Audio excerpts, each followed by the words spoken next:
크리스마스 이야기는 마치 전래동화를 듣는 것처럼 느껴집니다.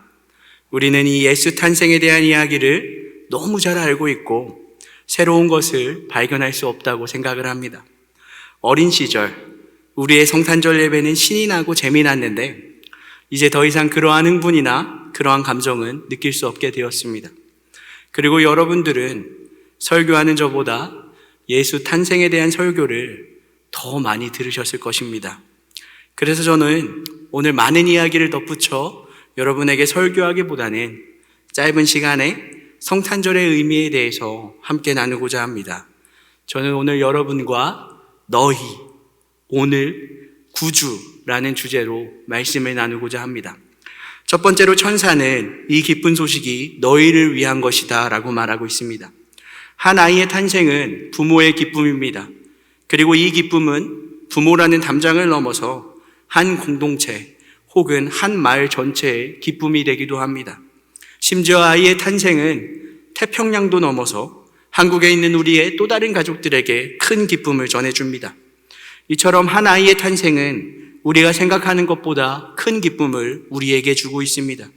그런데 오늘 본문 말씀에서 예수의 탄생을 기뻐하는 이들이 없었습니다. 2000년 전 유대인들은 가족 중심의 문화를 가지고 있었습니다. 그리고 마리아의 출산할 날이 가까워 요셉은 자신의 고향 베들레헴으로 향했습니다.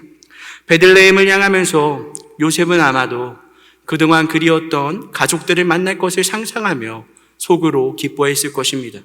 그런데 요셉의 생각과 다르게 요셉의 가족들과 요셉의 고향 친구들은 요셉을 외면하였고 요셉을 환영하지 않았습니다. 환대를 소중하게 여기고 개인보다는 가족을 중요시 여긴 그 사람들이 요셉과 마리아를 외면했습니다. 우리가 가나 혼인잔치를 통해서 알고 있다시피 혼인잔치가 일주일이나 지속되는 그러한 전통 속에서 이 긴 시간의 파티에도 지치지 않고 손님들을 접대했던 그 사람들이 요셉과 마리아에게 방 한 칸 내주지 않았습니다. 출산할 장소를 찾지 못하고 있는 마리아의 소식을 알면서도 그 어느 누구 하나 요셉과 마리아의 어려움을 들어주지 않았습니다. 왜 사람들은 요셉과 마리아를 외면했을까요? 왜 방 한 칸 내어주지 않았을까요? 아마도 마리아의 임신 소문 때문에 그들은 그녀와 얽히고 싶지 않았을 것입니다. 이렇게 환영받지 못하는 구주의 탄생일에 천사는 목자들을 찾아와 너희를 위해 구주가 나셨다라고 말합니다. 그리고 이 말은 비록 예수의 탄생은 생물학적인 가족들의 환영은 받지 못했지만 적어도 너희는 구주의 탄생을 기뻐해야 한다라는 의미가 숨겨져 있습니다. 이 너희라는 말에는 그 어떤 차별적인 단어가 포함되어 있지 않습니다. 어떤 일을 하든지 몇 살이든지 어디에 머무르고 있든지 상관이 없습니다. 그래서 양틈에 자고 있던 목자들도 그리고 동방에서 신비로운 별을 보고 따라온 박사들도 예수님의 탄생을 기뻐할 수 있었습니다. 우리가 구주의 탄생이 우리를 위한 일임을 깨달을 때 그리고 우리를 위한 구주의 탄생을 우리가 환영할 때 우리는 목자들이 느꼈던 그 큰 기쁨을 함께 누릴 수 있습니다. 만일 누군가 이제까지 예수의 탄생을 기뻐하지 않았지만 이제부터는 예수님을 믿고 예수의 탄생을 기뻐하길 원한다면 하나님께서는 기꺼이 그 기쁨을 그 사람들에게 나누어 주실 것입니다. 우리는 이 크리스마스 이브에 예수의 탄생이 우리에게 어떠한 방식으로 전해졌는지 기억해야만 합니다. 누가복음 2장은 가이사 아구스도의 인구조사 명령으로 시작이 됩니다. 이 인구조사는 사람의 숫자만을 위한 것이 아니라 세금과 관련한 사회적 통제를 위한 것이었습니다. 이를 통해 로마 황제는 많은 이익을 얻었고 가난한 사람들은 억압과 착취를 당했습니다. 이는 로마가 그 당시의 세상을 어떻게 지배했는지 잘 보여줍니다. 로마는 힘으로 모든 것을 운영하고 지배했습니다. 그리고 이런 운영 방식은 많은 사람들에게 환대를 받았습니다. 그러나 예수님은 힘없는 모습으로 그 누구에게도 환대받지는 못하는 모습으로 이 땅에 오셨습니다. 그리고 예수님은 자기 자신의 이익을 위해 이 땅에 오신 것이 아니라 오늘 우리가 나눈 말씀처럼 너희를 위해, 즉 우리를 위해 이 땅에 오셨습니다. 힘의 방식이 아닌 사랑의 방식으로, 자신을 위하는 방식이 아닌 다른 사람을 위하는 방식으로 이 땅에 오신 예수님 때문에 성경은 이 온 땅에 평화가 넘친다고 고백하고 있습니다. 14절입니다. 지극히 높은 곳에서는 하나님께 영광이요 땅에서는 하나님이 기뻐하신 사람들 중에 평화로다 아니라. 여러분, 예수 그리스도는 우리를 위해서 이 땅에 오셨습니다. 이 기쁜 소식은 누구에게나 차별 없이 주어지는 하나님의 은혜입니다. 그리고 우리를 위해 이 땅에 오신 예수님의 그 모습은 우리가 이 땅을 어떻게 살아가야 하는지 잘 보여주고 있습니다. 우리는 이 땅을 힘의 논리로, 권력의 논리로 살아가면 안 됩니다. 우리는 세상과 다른 사랑의 방식으로, 평화의 방법으로 이 땅을 살아가야 합니다. 나만 살아야지 하는 마음으로 사는 것이 아니라 너도 함께 살아야 한다라는 그런 마음으로 우리는 이 땅을 살아가야 합니다. 우리가 이러한 삶을 살 때 우리를 위해 이 땅에 오신 예수 그리스도의 그 기쁜 소식이 우리라는 담장을 넘어서 또 다른 너희에게 확장될 것입니다. 두 번째로 우리는 오늘 주님의 나심을 기뻐해야 합니다. 우리는 오늘이 그저 자연스럽게 나에게 주어졌다고 생각하면 안 됩니다. 오늘이 우리에게 오기 위해 하나님은 어제의 어둠을 거두셨고 어제의 비참함과 어제의 죄를 홀로 품으셨고 우리에게 새로운 하루를 주셨습니다. 이 오늘은 그저 우리에게 오는 하루가 아니라 하나님의 일하심과 하나님의 신실하심으로 얻게 된 새로운 하루임을 우리는 기억해야 합니다. 이 새로운 하루인 오늘을 살아가면서 우리는 그리스도 예수의 나심을 기뻐해야 합니다.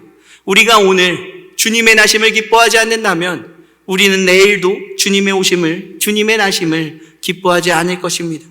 여러분, 그 누구에게도 우리가 내일도 계속 이 세상에 머물 수 있다라는 확신이 없습니다. 그러나 우리는 마치 내일도 우리의 삶이 계속될 것처럼 이 땅을 살아갑니다. 누가복음 12장에 보면 어리석은 부자에 대한 비유가 나옵니다. 한 부자가 자신의 기대보다 더 많은 곡식을 추수했습니다. 그는 자신의 곳간에 그 추수한 곡식들을 모두 넣을 수 없다고 생각을 하고 자신의 있었던 그 곳간을 헐고 더 큰 곳간을 새로 짓습니다. 그리고 그는 자신이 추수한 모든 것을 그 곳간에 가득 채워두었습니다. 이 부자는 그 가득 차 있는 곡식들을 바라보며 내가 앞으로는 평안히 쉬고 먹고 마시고 즐거워해야겠다 생각을 합니다. 그러나 그의 삶은 오늘까지였습니다. 하나님은 그날 밤에 그의 영혼을 찾아가셨습니다. 여러분, 인간은 너무 어리석어서 우리가 마치 영혼을 살 것처럼 이 땅을 살아갑니다. 마치 내일이 우리에게 당연히 올 거라고 생각하며 이 땅을 살아갑니다. 그러나 인간의 삶은 영원하지 않으며 내일의 삶에 대해서 전혀 모르며 단 한 번뿐이라는 사실을 기억하길 바랍니다. 스위스 작가인 제르마이어스 고트헬프라는 사람이 인생에 대해서 이렇게 이야기합니다. 삶은 등불이 아니다. 등불은 다시 켤 수 있다. 삶은 이 세상에서 오직 단 한 번 불타오르기 위해 하나님에 의해 켜진 불꽃이다. 우리의 불꽃이 사그라들기 전에 하나님은 오늘 우리에게 예수 그리스도의 탄생 소식을 들려주십니다. 그리고 이제 여러분은 오늘 들은 그 복음 앞에 어떻게 반응할지, 어떻게 행동할지 선택하셔야만 합니다. 천사로부터 아기 예수님의 탄생을 들은 목자들은 그날 바로 베들레헴으로 달려가 마리아와 요셉 그리고 구유의 누인 예수님을 만나게 됩니다. 누가복음 2장 15절 16절입니다. 천사들이 떠나 하늘로 올라가니 목자가 서로 말하되 이제 베들레헴으로 가서 주께서 우리에게 알리신 바 이 이루어진 일을 보자 하고 빨리 가서 마리아와 요셉과 구유의 누인 아이를 찾아서. 목자들은 천사들의 이야기를 진리로 받아들였고 그 이야기를 들은 바로 그날 자신들의 구주이신 예수님을 만나게 되었습니다.